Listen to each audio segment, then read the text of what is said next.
Hello, everybody. Welcome, everybody. Good morning, good afternoon, or good evening, depending on the time zone where you are. Welcome back after a long 3-month break. Last time we saw each other was before Christmas, so Happy New Year. It's my pleasure to start the new year with a talk given by Mi-Jung Park from the Max Planck Institute for Intelligent Systems and the University of Tübingen. She will be talking about ABC with differential privacy. Thanks a lot. Thank you. Yeah. So this is joint work with Witawa Secretum, who is now at Google Research, and Margarita Finarose, who is my student. So when we think about Bayesian inference, right, we often think about prior and likelihood depends on the model we choose, and then we compute the posterior over the parameters of the model. But then when the model is complicated, a complicated simulator like this one, it's quite hard to do posterior inference exactly, right?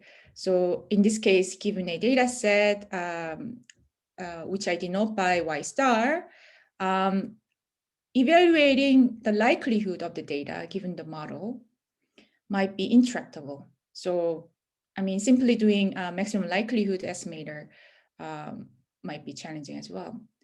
But in this case, right, we can input some parameter values and we can simulate data from the simulator. Using this property, we basically don't give up on doing Bayesian inference.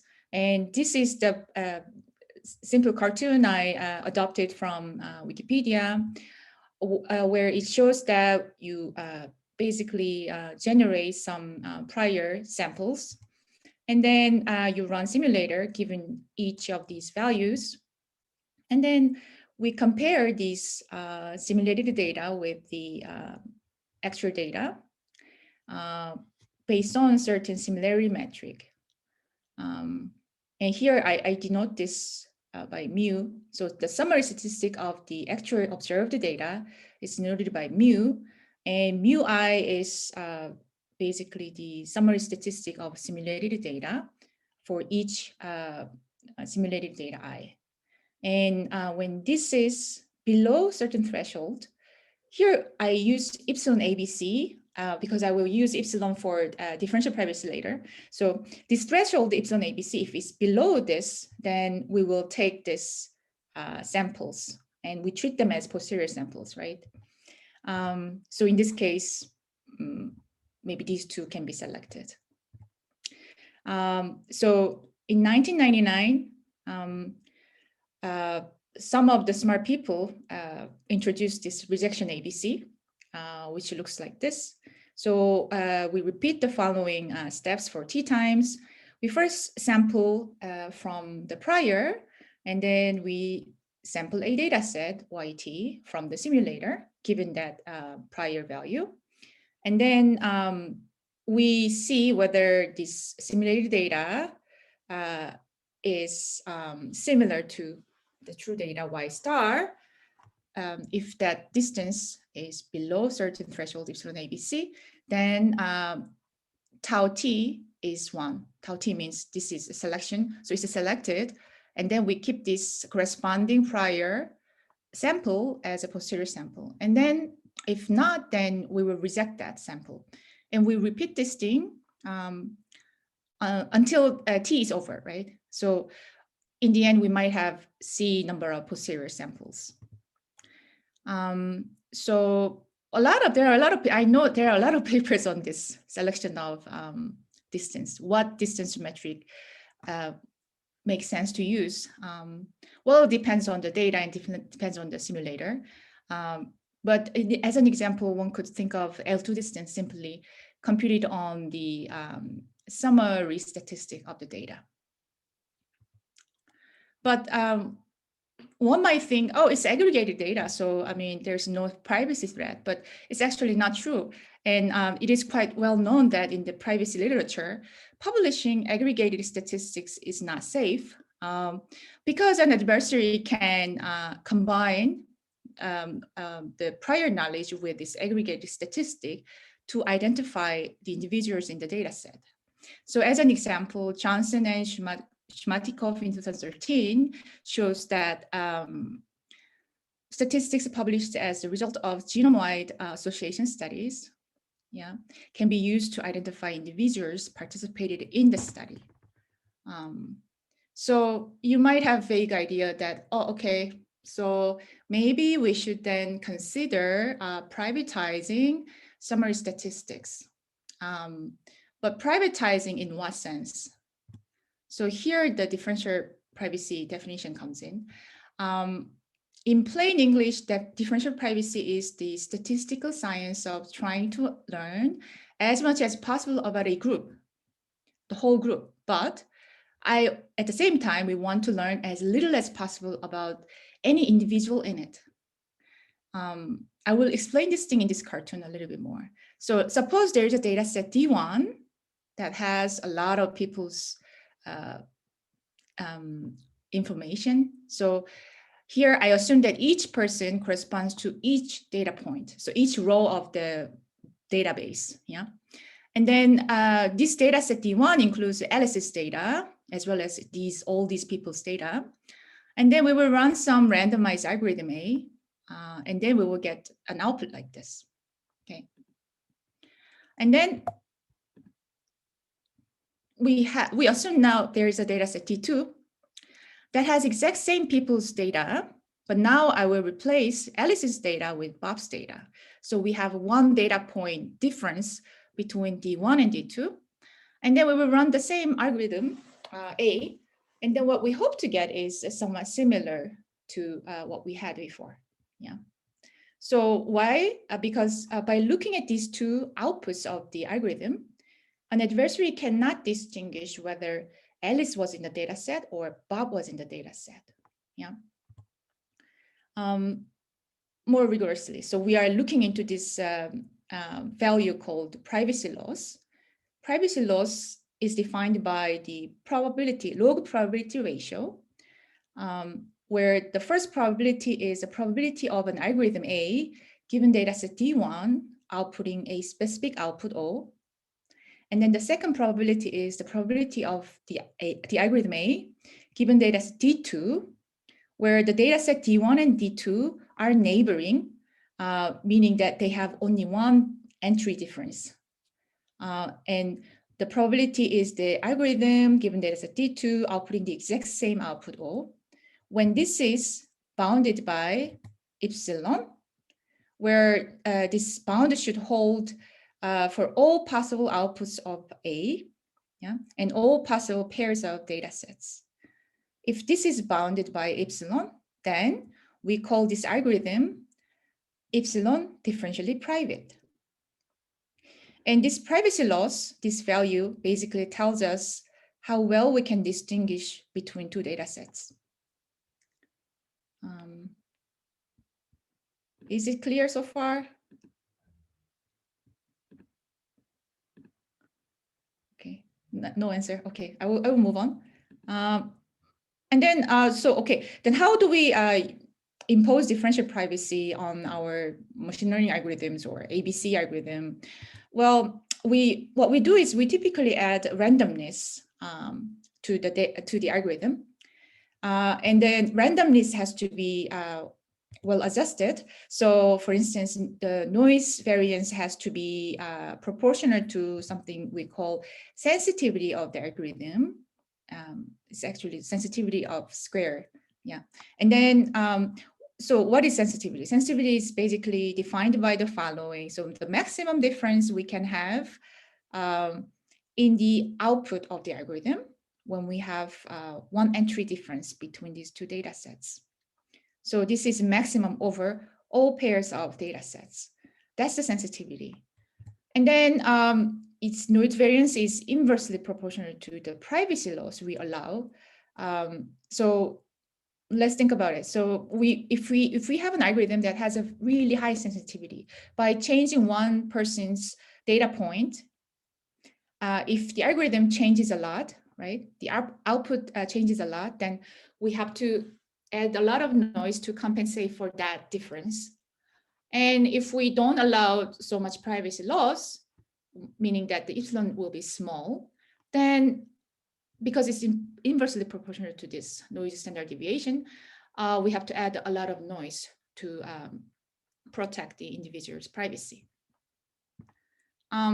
So because we are adding noise, there's an inevitable privacy and accuracy trade-off. There's an important property we have to remember when we talk about differential privacy is composibility.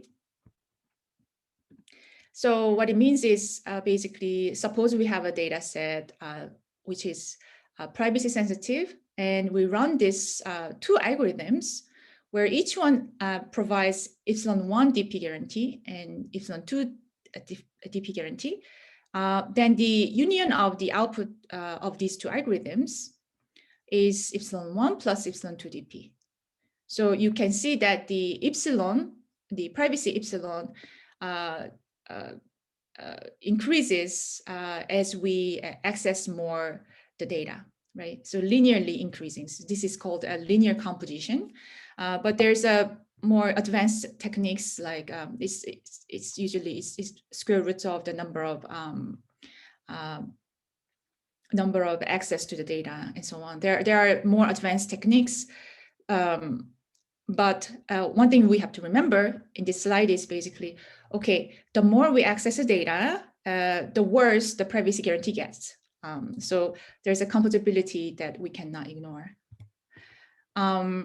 So because of that, if you just want to naively apply DP to ABC, here's what's going to happen.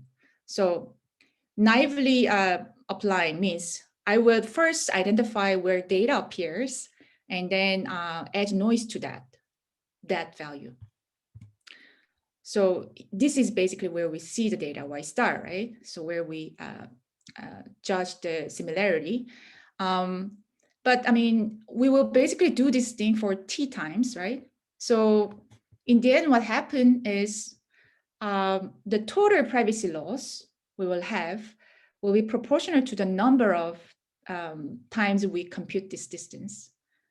And in practice, if epsilon ABC is very small, right, which is better for ABC, then we will have very sparse yeses, like tau tilde, yes, very sparse yes. So a lot of them will be actually rejected. And in this case, we just actually pay the privacy budget on this, in this case, where we actually reject the samples. Maybe it's smarter to have an algorithm where we only pay the privacy budget when we keep the prior sample, right? So we want to have something like the total epsilon privacy loss to be proportional to the number of samples we get in the end. So this is the idea. And then this is the goal. Can we actually have an ABCDP algorithm that incurs the total privacy budget only proportional to the number of samples we have in the end? So how do we do that? By using this sparse vector technique, that's well-known technique in differential privacy. So here's what sparse vector technique works, how it looks. So, I mean, you will see the similarity between this sparse vector technique and ABC. So a sparse vector technique, SVT, has the following steps. We first noise up the threshold. So the T is the threshold. And then we add noise by drawing a noise sample from a Laplace distribution with scale B. And then I will later connect this B to ABC setup later. So now the perturbed threshold is denoted by T hat. And then for each query, meaning that for each query means in this case, you compute certain function given the data set. For each query, we will add also noise to that query function, where the noise for that function is denoted by nu I, also drawn from the Laplace distribution, where the scale now is 2 times B. when this noised up query value is larger than the threshold, noised up threshold, so it's above threshold, then we will output 1. Yeah, it's similar to ABC, right? Only except that this is actually less than. And if the threshold is below, if the function, noised up function is below the threshold, then we will output 0.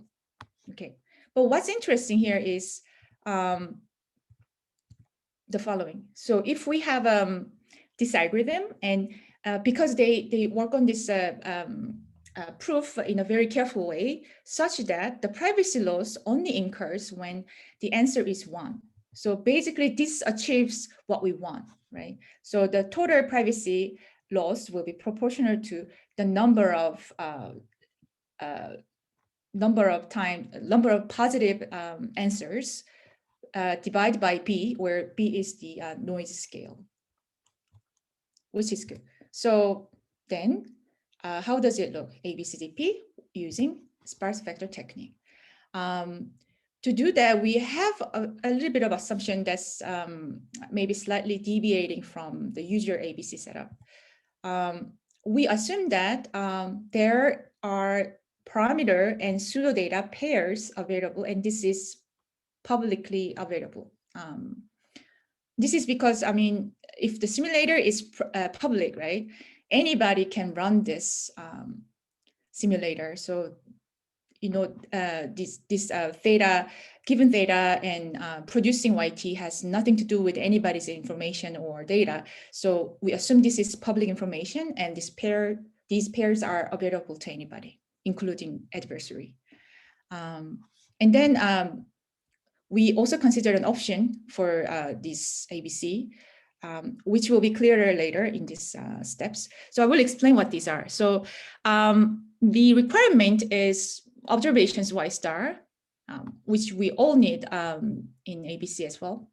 And then number of accepted posterior samples C, and privacy tolerance epsilon total, how much privacy loss we allow, and also ABC threshold epsilon ABC, and some distance rho, and the pairs I mentioned before, and an option resample. And then what we ensure in this ABCDP algorithm is the epsilon total differentially private indicators, taus. So as long as we know the taus, right, the indicators, because this is public information, you know the corresponding samples that can be treated as posterior samples. So first thing we have to do is we have to identify what the noise scale B is. This is following by our theorem 4.1, which I will get to that later. And then privatize ABC threshold. This appeared in sparse vector technique, basically, right? So we privatize the threshold by adding Laplace noise with scale B, yeah? And then we do the following for T times. We privatize the distance, rho T hat is equal to the rho of the observation and also the pseudo data YT plus nu, and nu is, as you saw before in the sparse vector technique, this is a scale, the Laplace distributed with scale 2b. And then when the noised up distance is below the noised up threshold, then we output tau tilde 1. And then we increase the count. And then if the resample option is 1, then we will also update the noise for the threshold. If not, we will keep the same noise up threshold. And then we continue this thing. Okay. Also, if this the noise stop distance is larger than noise stop threshold, then we will output 0. This was basically the same as a sparse vector technique. And then when we have the count that's larger than C, then we will break the loop and then end the algorithm. This is because we compute this total epsilon ABC using this C, number of posterior samples we will have. Okay, so here's theorem 4.1. Basically, the total epsilon depends on, it doesn't matter whether we set the resample true or false. It's always proportional to C. And you see that there is no T appearing in this privacy loss, right? And also the total privacy loss depends on the sensitivity of the distance. Yeah, so now let's think about sensitivity in case of a maximum mean discrepancy. So, I mean, we consider this MMD because we had this paper K2ABC before, yeah, where we proposed to use this kernel-based distance metric called MMD because it considers all possible moments rather than considering, say, 2 first moments, something like that. And in this case, what's important to us is basically, if you use MMD, you have a limited sensitivity. And the sensitivity depends on 1/n. Yeah. So the more data you have, the less sensitive your distance gets, right? And then square root of BK. BK is basically the largest value your kernel can have. For instance, if you have a Gaussian kernel, BK will be 1. Yeah, something like that. But the choice of distance is not really limited to MMD. I mean, we show this thing because it's easy to derive the sensitivity and so on. But as you can see in the experiments, we actually use a different distance metric as well. And also you might wonder, oh, what if I don't know the sensitivity of the distance I use? Well, then you can also introduce a clipping step such that even if you change any data points in 2 neighboring data sets, your sensitivity will be always bounded. It's basically manually imposing the sensitivity. This is also possible. I will explain it later in the experiment. So now we will analyze the privacy accuracy trade-off. Okay, so we analyze this trade-off in terms of 2 different values. One is the flip probability of a single output, meaning that we always thought about this rejection ABC as a ground truth algorithm, and then ABCDP as a modified version of ABC. We denote this ABC's output, the indicator T at time T is binary, right? Either 1 or 0. And we also denote the ABCDP's, the privatized version of the indicator as tau tilde T. And we look at this flip probability, which is given the ABC's output at time T, what is the probability that their outputs are not the same? I mean, you want this to be the same, right? If you want to have the similar level of accuracy as like rejection ABC. And we say this depends on G of B, GB, some function GB. So how do we define GB? To define GB, we first have to compute the PDF of 2 random variables. It's actually, I mean, you can consider it as a 1 random variable by subtracting MT minus nu T. So, sorry. So I will go slow. So this PDF of ZT, I mean, you can just calculate this thing just in a few lines of derivation. And then GB is basically defined by the integrator of this PDF from A to infinity. And you can see this kind of equation. So what does it mean? So to give you the intuition, I made this cartoon. So GB is the function. It's basically flip probability, right? And then I show this as a function of A. A is the argument of this. So basically, how far this the distance is from the threshold. in the absolute value. And then I also show these 3 different traces because this value depends on also B, the noisy scale B. So the higher, the smaller the noisy scale, the smaller the flip probability, right? I mean, it's intuitive, right? So if you don't add so much noise, your output of ABCDP will be the same as the output of ABC. So we want the noise to be small to keep the same answer between ABCDP and ABC. To give you more intuition on this thing, I made other small experiments where now I show this flip probability as a function of number of, as a function of the total epsilon, the privacy guarantee we provide. So I show this thing in case of n equals 10, n equals 100, n equals 1000. Here, n is the number of data points we have in the data set. I mean, these are all simulated data, so there's no actual privacy, but I just assume that there's a simulator, and then I generate one set of sample, which I consider as observations, real observations, and then I did this following experiment to compute this flip probability. So let's say when we have a very small data set, right?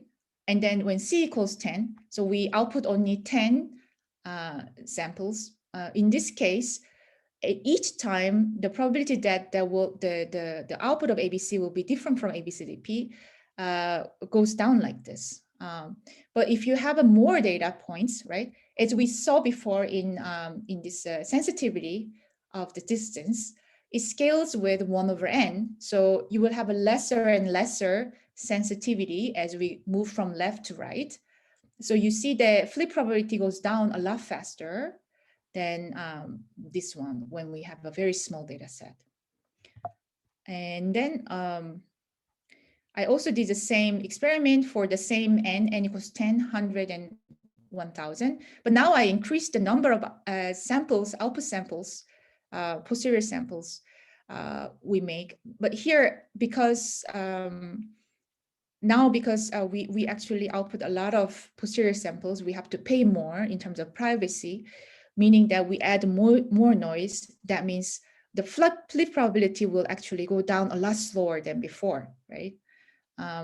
So as you can see, this even very large data set, maybe you wouldn't agree it's very large, but it's larger than N10, right? So even in this case, we can't really have better than epsilon less than 50 if you want to keep the flip probability low enough. Okay. So far, what it means is, so flip probability provides a guideline for choosing C, accepted sample size, the number of posterior samples that ABCDP will produce, given the data size and a desired privacy level, epsilon total. So you can see these trade-offs, right? So if you have a small data size, you can't really have a large accepted sample size if you don't allow for the privacy level to be large, and vice versa. But this flip probability considers only a single output. How a single output of ABCDP differs from the output of the ABC, rejection ABC. But we wanted to have a bigger view of the whole ABCDP algorithm for the entire T steps. So to do that, we look at the convergence of the posterior expectation. Let's first look at expected error. And this is how we defined. To define this thing, we denoted a few things first. So the indicators, right, in ABCDP, some of them we denote by C. And C prime is the sum of indicators of rejection ABC. And then the expected error has this form. So now, let's say we want to compute some function integer, posterior integer, in this following way. And this is expectation over the noised up indicators. That's bounded by this. So here, this function can be any arbitrary function where the maximum L2 norm is bounded by KT. So in fact, the expected error is bounded by that L2 norm bound of the function, as well as some of flip probabilities we saw before. Okay. So the expected error between the two posterior expectations of an arbitrary function, this, is bounded by the sum of the flip probability in each rejection and accept step.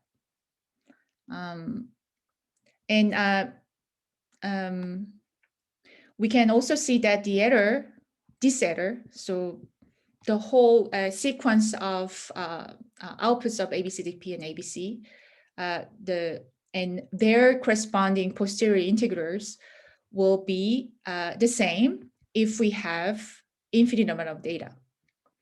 It's because the noise scale is proportional to 1/n. We also look at the probabilistic bound on expected error. So basically this thing, the expected error is below a certain value. And what is their probability? That's basically larger than 1 minus these things. I mean, this is again expressed in terms of the flip probability. So as we increase n, again, it's because of this noise scale being proportional to 1/n, the error decays exponentially in n. Maybe you can look at the paper. So the proof relies on the establishing an upper bound on the error as a function of total number of flips. And this is again a random variable. As you saw before, it was each one, each sum is random variable C and C prime. And this causes a little bit of trouble finding a tighter bound. So we ended up using a Markov inequality to bound this thing. But maybe there are better ways to bound this. If you have a better idea, just contact us. And then let's move to the experiments. We look at modeling tuberculosis outbreak using stochastic birth death models. We actually took this model from this paper. And I think a lot of people know this package called ELFI, right? So we also use this ELFI package to access this model, stochastic birth death model. And this has 4 parameters: burden rate, transmission rate, and reproductive numbers. And then the output of this simulator is the pseudo data. So, and here the goal is to identify the approximate posterior distribution over these parameters. So these are the histograms of the prior samples, yeah, for each of these parameters. And and here we actually generated data once, and then these black traces show the true value we used to generate the data, and then we treat them as actual observation. And then we did this ABCDP. We ran this ABCDP algorithm. So when we produced 100 observations, and then we did this ABCDP algorithm, the mean, the red vertical line shows the average of this histogram, yeah, in this case. So this is in ABCDP algorithm, there was a option to choose whether we want to resample the threshold noise or not. So if we resample, basically the noise scale becomes proportional to 2 times C divided by epsilon ABC. And then if we don't do a resampling, then it's basically proportional to C. It's C plus 1 exactly. But so we computed the error.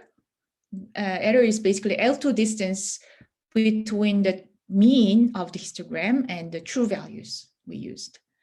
And as we added less noise in this resampling, without resampling case, we had less noise, less error. And this gets even better when we have a larger data set, because as we mentioned before, it's going to be the noise scale B is proportional to 1 over n. The error actually goes further down in these cases. And visually also, you can see the distance between the red one and blue one gets a lot smaller here. Yeah. And then the conclusion is the algorithm we developed called ABCDP outputs the differentially private binary indicators. And the ABCDP makes use of the privacy analysis of sparse vector technique to reduce the privacy loss from T to C, proportional to T to C.